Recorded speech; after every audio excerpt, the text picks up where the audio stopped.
क्या वेस्ट बंगाल की सीएम ममता बनर्जी के कुछ कंसर्न से chief justice of India visibly agree करते हुए नजर आए? और अब इलेक्शन कमीशन ऑफ इंडिया ने इस पूरे कंट्रोवर्सी पर क्या स्टैंड लिया है? वेस्ट बंगाल का वोटर वेरिफिकेशन प्रोसेस, जो कि SIR यानी स्पेशल इंटेंसिव रिवीजन के नाम से चल रहा है, अब सिर्फ एक एडमिनिस्ट्रेटिव एक्सरसाइज नहीं रहा, बल्कि कॉन्स्टिट्यूशनल, पॉलिटिकल और डेमोक्रेटिक डिबेट का एक बड़ा सेंटर बन चुका है।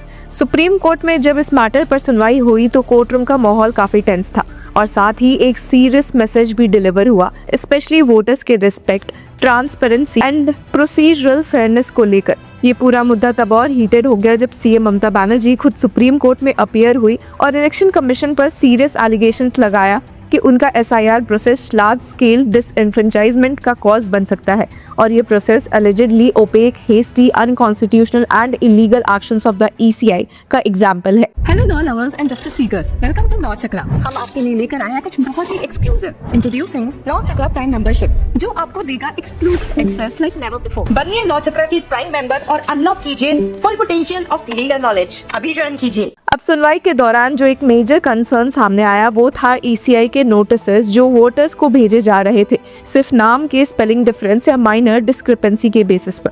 इस पर रिएक्ट करते हुए CJ सूर्यकांत ने इलेक्शन कमीशन को डायरेक्टली इंस्ट्रक्ट किया कि वो अपने ऑफिसर्स को ज्यादा सेंसिटिविटी के साथ काम करने को कहे। कोर्ट ने एक स्ट्रॉन्ग ऑब्जर्वेशन पास किया जब CJ ने कहा कि please tell your officers also to be little bit sensitive, don't issue notice to persons like him. ये स्टेटमेंट तब आया जब रिनाउंड बंगाली पोएट जॉय गोस्वामी का केस डिस्कस हो रहा था, जिसे रिपोर्टेडली SIR प्रोसेस में अनमैप्ड कैटेगरी में डाल दिया गया था।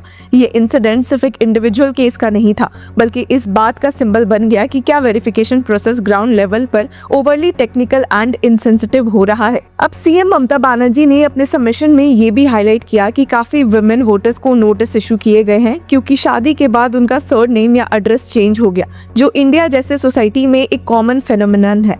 उन्होंने ये भी क्लेम किया कि कुछ लोग जो बिल्कुल अलाइव है उन्हें ECI ने डेड डिक्लेयर कर दिया, जो ऑब्वियसली एक बहुत सीरियस एलिगेशन है और डायरेक्टली वोटिंग राइट्स को इम्पैक्ट करता है। ये आर्गुमेंट सुनने के बाद CGI ने ECI से पूछा कि ऐसे डिस्क्रिपेंसीज के लिए उनका सोल्यूशन क्या है, स्पेशली जब ये स्पेलिंग एरर्स या लोकल डायलेक्ट्स डिफरेंसेस की वजह से हो सकते हैं।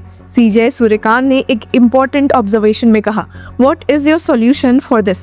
What about this kind of discrepancies which are not even due to spelling mistake, but only on account of how you speak in the local dialect? This happened pan India. अब CM Mamata Banerjee की तरफ से senior advocate Shyam दीवान ने court को बताया कि majority of the cases more than 50% flagged under the logical discrepancy category relate to minor name mismatches and or spelling differences, और ये unnecessary burden create कर रहा है वेरिफिकेशन प्रोसेस पर, स्पेशली जब टाइम ऑलरेडी लिमिटेड है। पिटिशनर्स की तरफ से सीनियर एडवोकेट कपिल सिब्बल ने भी ये रिमाइंड कराया कि पिछले हियरिंग में ECI ने अश्योरेंस दिया था कि स्पेलिंग डिफरेंसेस के बेसिस पर नोटिसेस नहीं भेजे जाएंगे, लेकिन ग्राउंड रियलिटी अलिजिडली उस अश्योरेंस से मैच नहीं कर पाई। इस पूरे डिबेट के बीच एक और critical allegation CM Mamata Banerjee ने रेज किया कि माइक्रो ऑब्जर्वर्स अलिजिडली वेरिफिकेशन प्रोसेस को कंट्रोल कर रही है।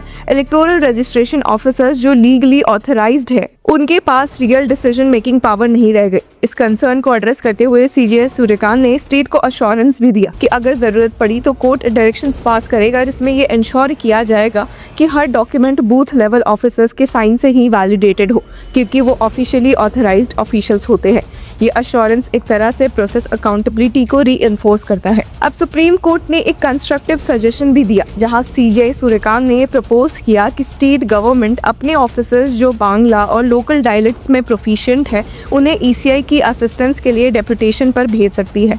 इस पर CJ ने कहा कि if state government provides a team of officials who are well conversant in Bangla and with local dialect and they scrutinize this and tell ECI that there is only a local dialect mistake and not an identity mistake, it will help. ये suggestion एक cooperative federalism का example भी माना जा रहा है, जहां state और सेंट्रल इलेक्शन बॉडी मिलकर प्रोसीजरल एरर्स रिड्यूस कर सकते हैं।